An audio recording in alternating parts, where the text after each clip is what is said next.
La plenaria de la Cámara de Representantes aprobó el proyecto de ley que prohíbe las corridas de toros en todo el país. Esta iniciativa, que pasó su último debate, pasará a conciliación y posteriormente a sanción presidencial. Con una votación ajustada y a punto de que se rompiera el quórum, la Cámara de Representantes aprobó la prohibición de las corridas de toros en Colombia. Tras varias sesiones sin decisión, el Partido Verde y el gobierno logró reunir las mayorías. Hoy este triunfo es para los animales. Hoy este triunfo es un paso más para construir una sociedad digna, para dignificar también a los seres humanos. Los impulsores del proyecto incluso le agradecieron a un grupo de congresistas que permitió que se lograra el quórum.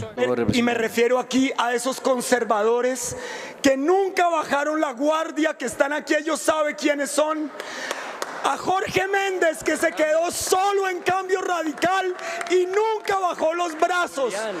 A los señores del Centro Democrático, que a pesar de votar no, sabían de la importancia democrática de estar presentes en este debate. Tras la aprobación de este proyecto, el gobierno tendrá 3 años para hacer un plan de reconversión económica para las personas que dependen de esta actividad.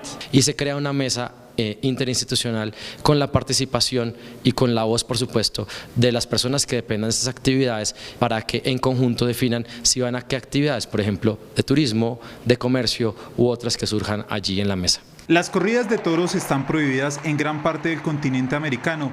En Argentina las corridas están prohibidas desde 1899, en Chile desde 1822, en Uruguay desde 1912. En Brasil y Nicaragua están prohibidas en todo el país. En Cuba desde 1890. En México, aunque las corridas de toros son legales, han sido prohibidas en varios estados y municipios.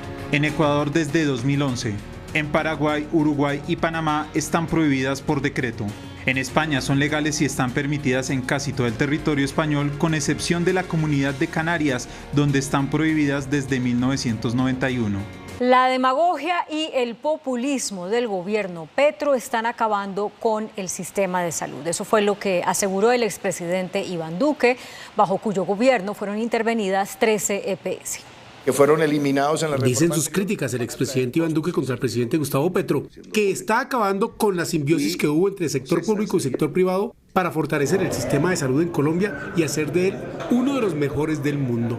Duele que con populismo, con sectarismo ideológico y con el deseo de acabar la presencia de los privados en el sistema, se esté desmoronando lo que por tantos años se creó en Colombia.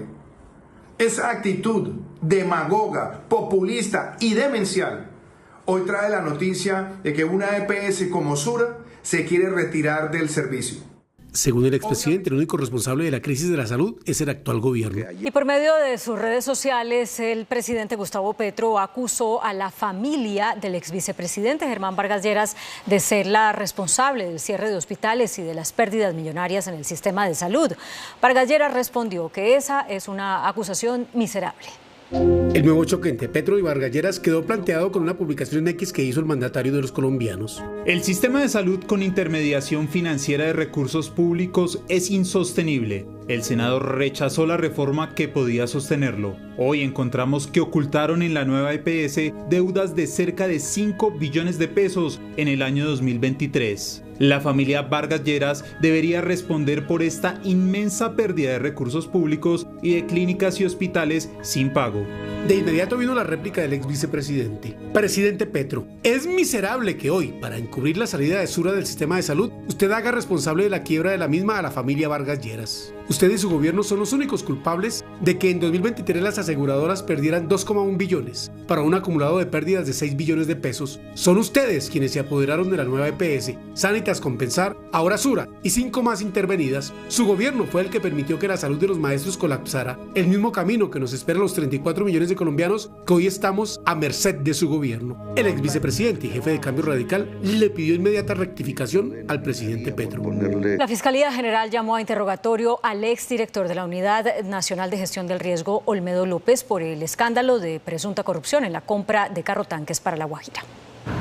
Luego de los acercamientos con la Fiscalía, el ex subdirector de la Unidad para la Gestión del Riesgo, Olmedo López, fue llamado a interrogatorio en calidad de indiciado en medio de las investigaciones de corrupción de la unidad. Se comprometió a no dar más declaraciones a los medios de comunicación y a asistir a todos los interrogatorios. También fueron llamados el ex subdirector Sneider Pinilla, que entregó 30 folios de evidencias, y el contratista Luis López, conocido con el alias de El Pastuso, y quien está en la sombra de la compra irregular de los 40 carrotanques de agua para La Guajira.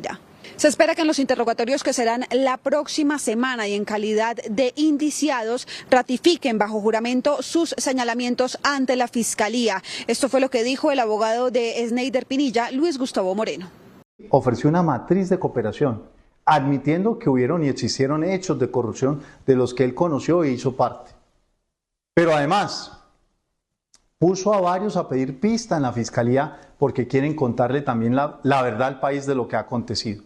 Por estos hechos y en el marco de las investigaciones a congresistas, la Corte Suprema citó para el 5 de junio al exsubdirector de la unidad de Sneider Pinilla y mañana irá a la Corte Olmedo López. Congresistas de oposición e independientes radicaron ante la Cámara de Representantes 4 solicitudes de moción de censura contra ministros del gabinete del presidente Gustavo Petro.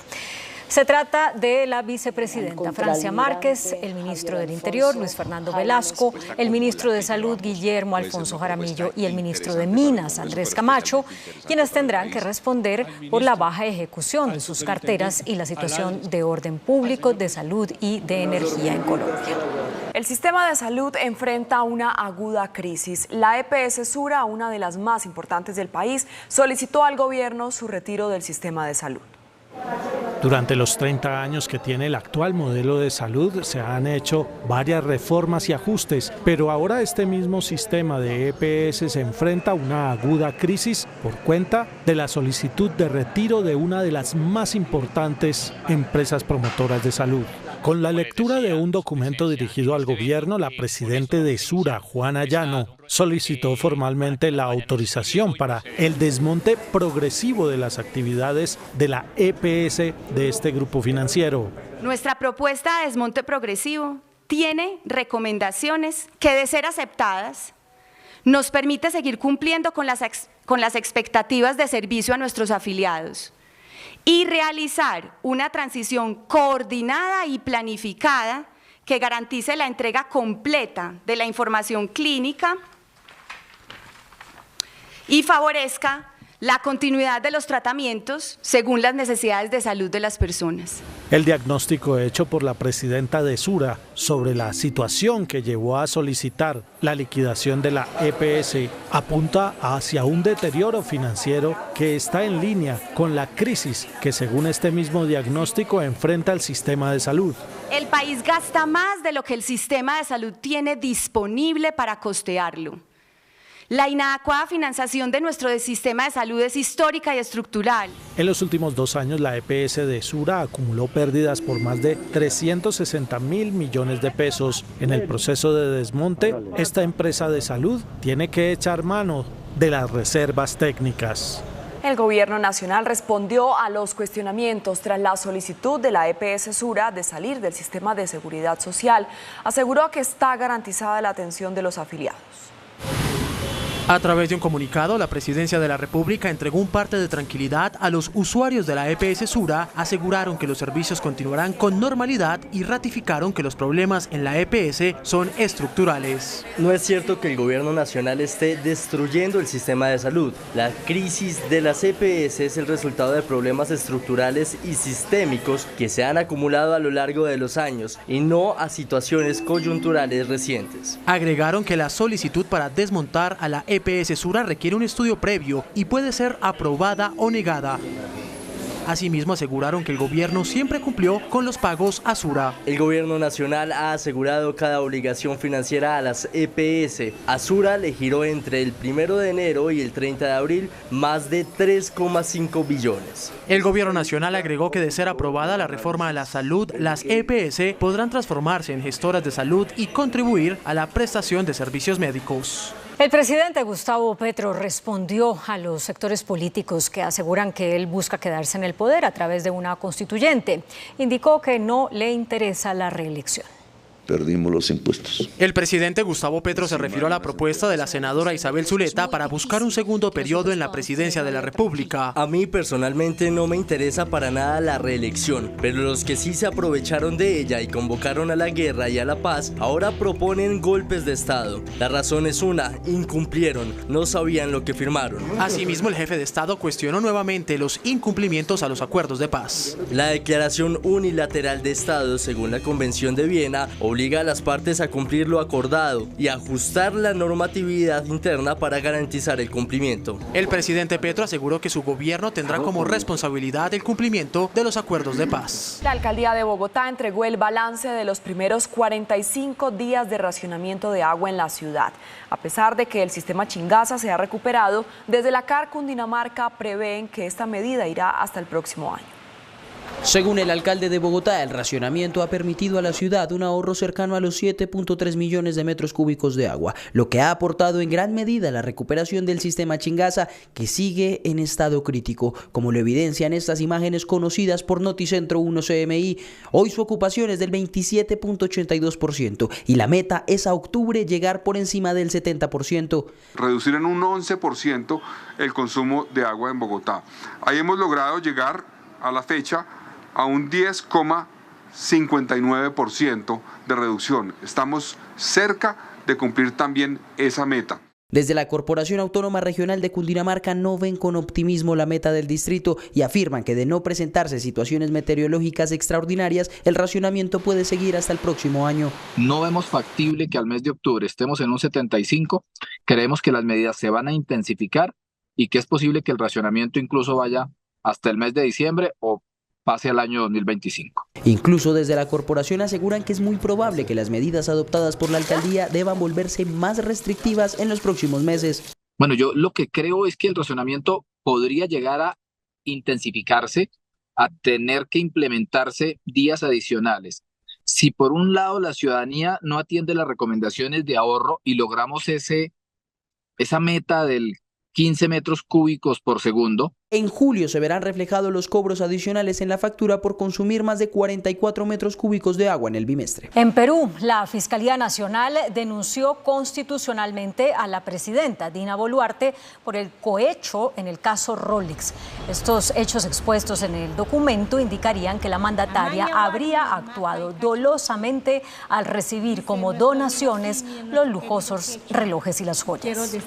La presidenta de la Asociación de Empresas de Medicina Integral, Ana María Vesga, advirtió que los recursos destinados por el gobierno para la atención de los afiliados a las EPS son insuficientes ante la creciente demanda de tratamientos y de medicamentos. Según la presidenta de ASEMI, el gremio que representa a las EPS, aunque estas compañías reciben 90 billones de pesos al año, estos recursos no alcanzan para atender las necesidades de salud de 50 millones de habitantes en Colombia. Por eso el llamado ha sido a revisar la unidad de pago por capitación, que es lo que se paga por cada colombiano, que tuvo un incremento leve para el año 2024 y que evidentemente pues hoy no está alcanzando y está mostrando los resultados frente a la decisión de las EPS de anunciar en algunos de los casos el retiro voluntario. Sobre el anuncio del desmonte voluntario de la EPS Sura, la presidenta de ASEMI, Ana María Vesga, dijo que esta situación estaba advertida.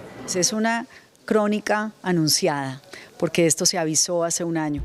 Actualmente hay 7 EPS intervenidas por el gobierno. La nueva EPS Sanitas Famisanar, SOS, EMSANAR, Admet Salud y Sabia Salud, con solicitud de retiro voluntario, están con Pensar y Sura. En Antioquia, especialmente en Medellín, hay incertidumbre entre usuarios de la EPS Sura sobre el futuro de la atención en salud.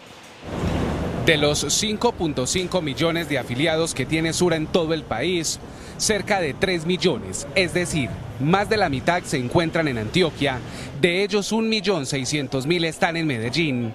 Noticentro 1 CMI ingresó a uno de los puntos de atención más grandes de la ciudad y habló con los usuarios tras el controversial anuncio. ¿Qué va a pasar con nosotros los usuarios del EPS Sura? Que se va a terminar la atención médica y nosotros necesitamos saber cómo vamos a quedar con la salud o quién nos va a seguir atendiendo la salud. Nosotros no vemos cómo o qué EPS de las existentes pueda recibir 5 millones de usuarios nuevos. Tras el anuncio de la EPS Sura de retirarse voluntariamente del sistema de salud, el primero en reaccionar fue el alcalde de Medellín, Federico Gutiérrez. El mandatario responsabilizó al presidente Gustavo Petro de la crisis que hoy enfrentan millones de usuarios. El sistema de salud lo destruyen, ponen en riesgo la vida de la gente. Y yo lo que pregunto es, y lo que digo, hasta que el presidente Petro acabó con el sistema de salud para poner en riesgo la vida de los colombianos. Muy difícil todo esto que está pasando, se está destruyendo el logro social más grande de Colombia en los últimos 30 años. La Organización de la Salud pidió al gobierno nacional claridad en medio de la incertidumbre que hoy viven decenas de antioqueños. Rechazo mayoritario a una Asamblea Nacional Constituyente sin que la tramite el Congreso de la República, expresaron senadores de diferentes partidos. Es una tesis francamente irrisoria.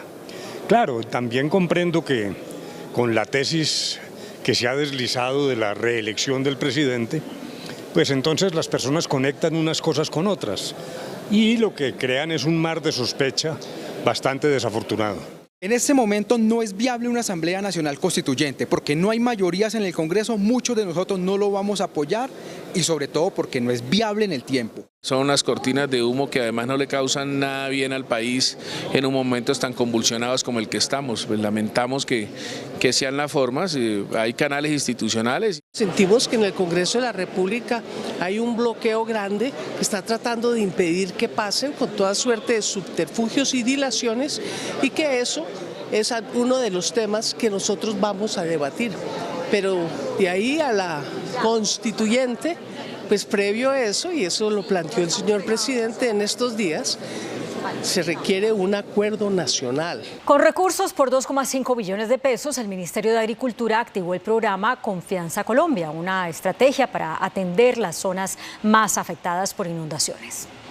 La ministra de Agricultura, Jennifer Mojica, les anunció a los gobernadores del país la destinación de un paquete de recursos por 2.500.000 millones de pesos para hacer frente a los estragos relacionados con los cambios bruscos de clima. Estamos abiertos a construir conjuntamente soluciones en temas de fertilización, de maquinaria, de insumos, sobre todo en temas de adaptación a la generación de riego y drenaje en las fincas productivas, todo el tema de gestión de información y sobre todo esta gran apuesta de Confianza Colombia de querer irrigar 2,5 billones adicionales de aquí a este año, a que finalice este año. Los gobernadores le presentaron al gobierno nacional las necesidades más apremiantes por el cambio climático, advirtiendo que no solo la agricultura está en riesgo. Agradecemos la presencia de la señora ministra y su compromiso por la reactivación y por contener un poco el impacto del desastre causado en algunas regiones como el Caribe colombiano, el departamento de Córdoba, la zona de La Mojana.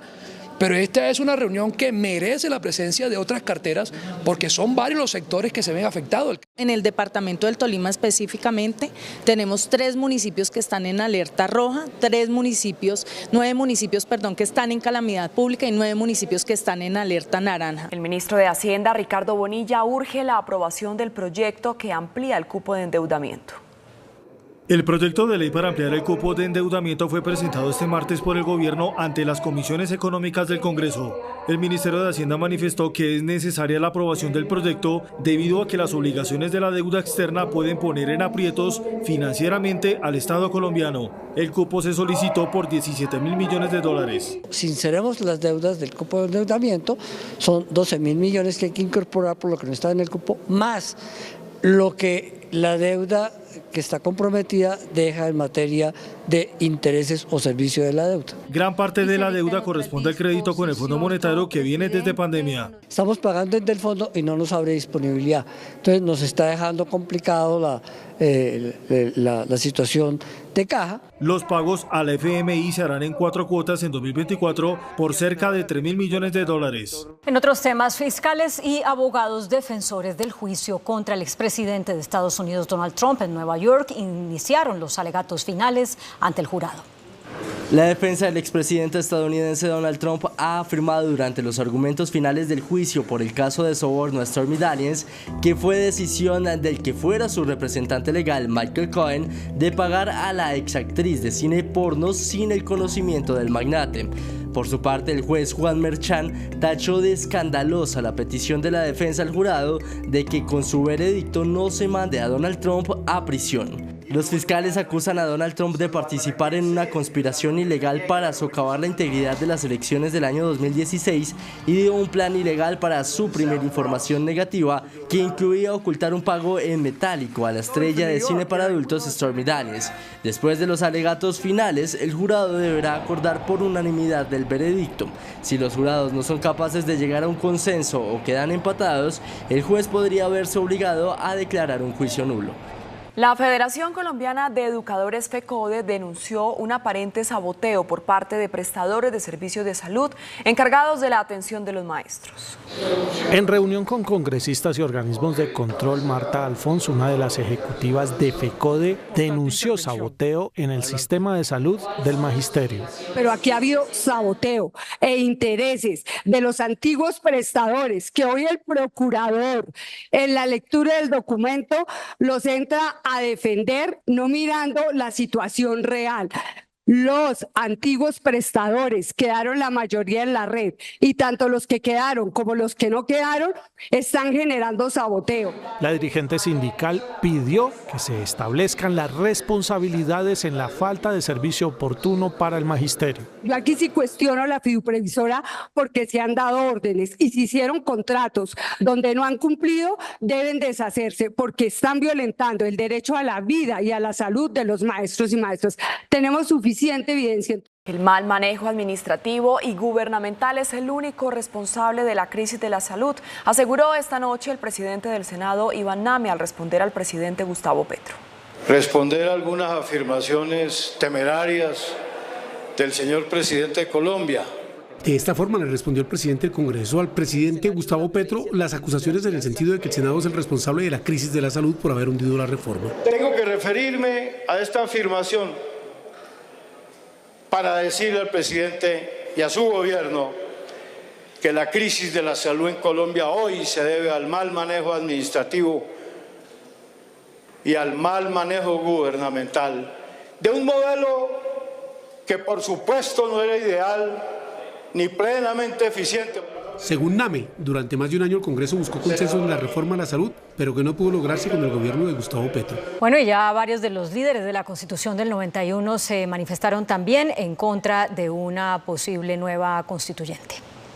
Para varios exconstituyentes, la propuesta debe aterrizar a la actual situación política del país. Asimismo, aseguran que solo hay una vía para modificar la Constitución. Yo creo que este es un momento que hace inconveniente y que hace innecesaria una Asamblea Nacional Constituyente como la que vivimos en el 91. Cualquier otro mecanismo, planteamiento o iniciativa devienen abiertamente anticonstitucional. Adicionalmente, será una quimera infértil, una quimera además antidemocrática y, por qué no decirlo, en un atajo ramplón en contra de la institucionalidad colombiana. Asimismo, catalogaron como positiva la respuesta de los expresidentes sobre la propuesta de una constituyente. Es satisfactorio que los expresidentes al menos coincidan todos en que ese no es el método y hay un mensaje de colegaje con el presidente Petro para que no vaya a cometer ese error. Mensajes que se dan en medio de los reiterados llamados del presidente para iniciar con la Asamblea Constituyente. El desbordamiento del río Mira provocó graves inundaciones en Tumaco, Nariño.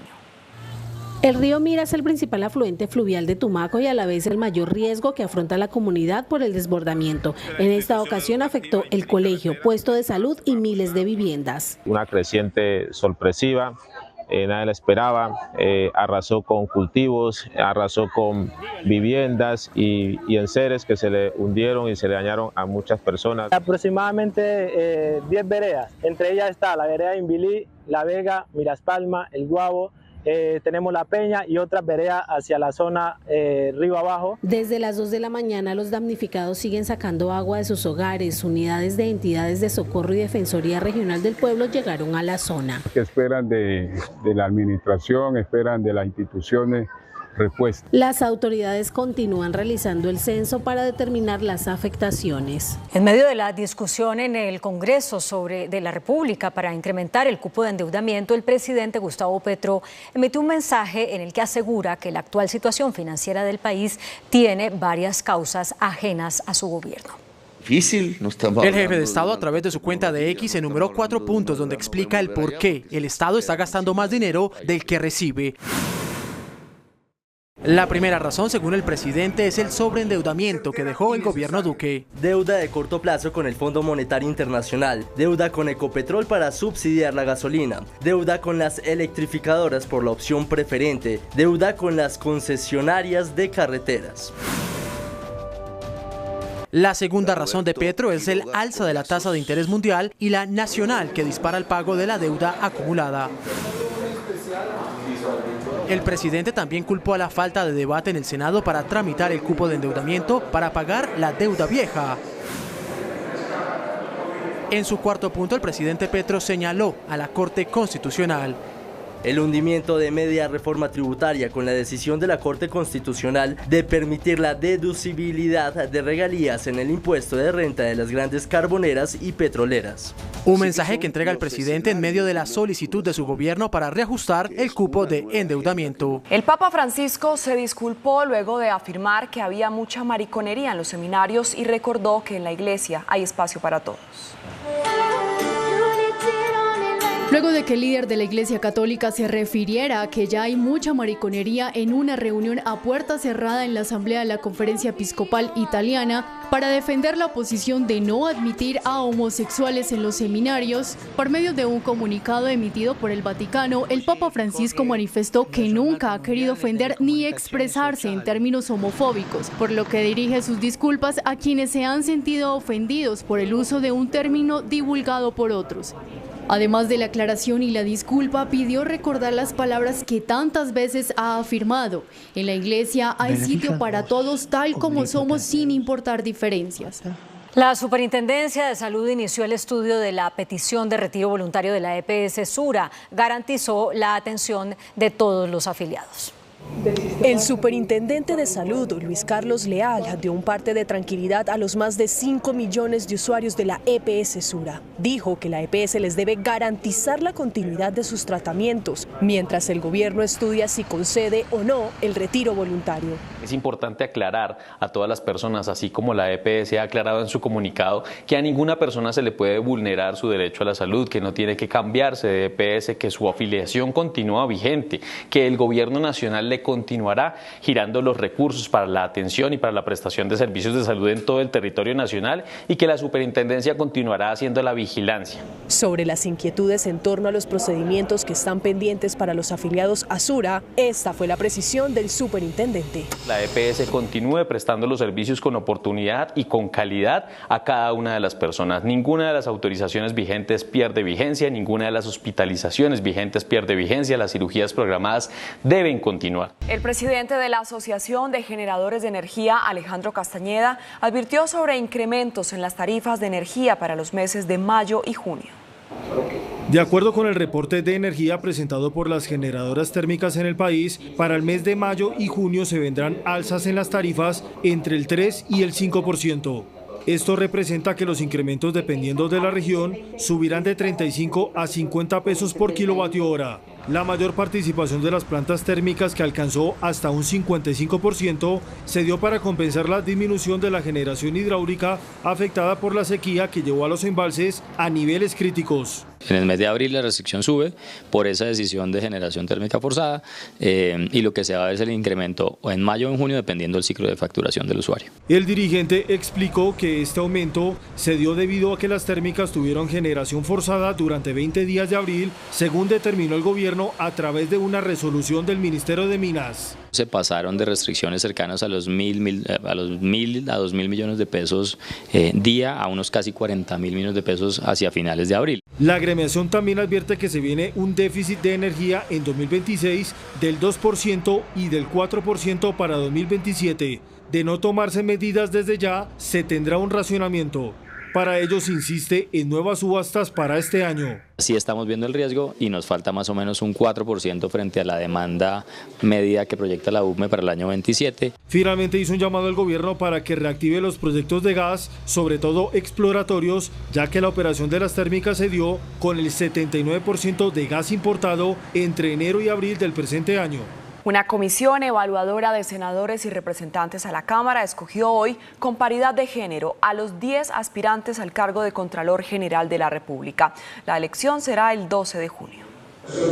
De estos 10 nombres, 5 mujeres y 5 hombres, saldrá el próximo Contralor General de la República para un periodo de 12 años. María Fernanda Rangel Esparza era la favorita en la elección pasada y vuelve a competir, hoy es defensora delegada. Diana Carolina Torres García, Mónica Elsie Certaín Palma, Elsa Yasmín González Vega y Karen González Moro. En los hombres está el actual personero de Bogotá, Andrés Castro Franco, el mejor calificado en el concurso de conocimientos y en la entrevista. El Contralor Delegado Luis Carlos Pineda Telles. También Carlos Fernando Pérez Gálvez. Y el elegido Contralor la vez pasada, pero cuya elección fue anulada por el Consejo de Estado, Carlos Hernán Rodríguez Becerra. Cierra la lista de aspirantes a Contralor General de la República, Víctor Andrés Salcedo Fuentes. La elección del nuevo Contralor será el miércoles 12 de junio. Lo hará el Congreso en pleno, es decir, Senado y Cámara de Representantes. El ministro de Defensa, Iván Velázquez, anunció la suspensión de la compra de aeronaves militares. El presupuesto se utilizará para el mantenimiento de aviones y helicópteros que están en servicio. El ministro de Defensa respondió ante el Congreso sobre el mantenimiento de las aeronaves en el país. Aseguró que el gobierno buscará utilizar los recursos para realizar el mantenimiento de aviones y helicóptero y por ahora no se buscará comprar nuevas aeronaves. Hemos decidido que los recursos tienen que dirigirse al mantenimiento antes que a adquisición de nuevos equipos. Porque en realidad deben ser cerca de 99, de 59 que tenemos en tierra. El ministro asegura que hay destinados más de 220.000 millones de pesos para el mantenimiento de las aeronaves. El presidente de Estados Unidos, Joe Biden, será nominado oficialmente de manera anticipada como candidato del Partido Demócrata para las elecciones presidenciales. La nominación formal se realizará de manera virtual, rompiendo la tradición antes de la convención demócrata, que se desarrollará entre el 19 y el 22 de agosto. Esto debido a los plazos electorales del estado de Ohio, donde los partidos deben inscribir a sus candidatos presidenciales antes del 7 de agosto para asegurar su presencia en los tarjetones el día de los comicios. El presidente de la ANDI, Bruce McMaster, catalogó como crítica la situación del sistema de salud. Urgió al gobierno para que promulgue un plan de salvamento del sector salud. Es muy lamentable. En un video difundido a través de la red social X, el presidente de la ANDI, Bruce McMaster, afirmó que la situación actual del sector de la salud es muy grave y que el país ha sido testigo de cómo día a día se profundiza esta crisis. Si a esto le sumamos que nos hemos visto envueltos en una discusión ideológica acerca de la idea que tiene un grupo respetable de la población colombiana, pero que en nuestra opinión está equivocado, acerca de cómo el Estado pudiera ser autónomamente el único que pudiera prestarle servicios de salud en forma casi que automática de un día a otro a todos los colombianos, estamos realmente ante una situación muy mala. El dirigente gremial exhortó al gobierno para que concerte las medidas para mejorar el sistema de salud. Por eso nosotros hemos invitado y hemos convocado al Ministerio de Salud y a las autoridades de salud a que realmente entre todos construyamos un sistema que sea el más responsable, que sea el que realmente mejor le cumpla a las personas. La representante de la Cámara, Catherine Jubinao, denunció nuevas irregularidades por más de 70.000 millones de pesos en la unidad de gestión del riesgo. El debate terminó a los gritos entre la parlamentaria y el director de la entidad, Carlos Carrillo. El director de la Unidad de Gestión del Riesgo fue citado ante el Congreso para atender sobre nuevas denuncias por el manejo de contratos en la entidad. Sin embargo, el debate subió de tono luego de que el funcionario sacara a relucir que los congresistas que ahora critican al gobierno anteriormente apoyaron la campaña presidencial. Salían con los cartelitos que les gustan tanto. Petro, Petro. Y ahora salen a decir, maldito Petro, ¿cierto? Salen. Estoy haciendo mi intervención, representante, y le pido que me deje hablar como yo la escuché. Porque si ustedes van a editorializar lo que yo digo, pues es muy difícil. La representante Catherine Jubinao incluso interrumpió la intervención de Carrillo. Porque lo único que podría perder si renunciara a la curul o al Partido Verde sería la curul.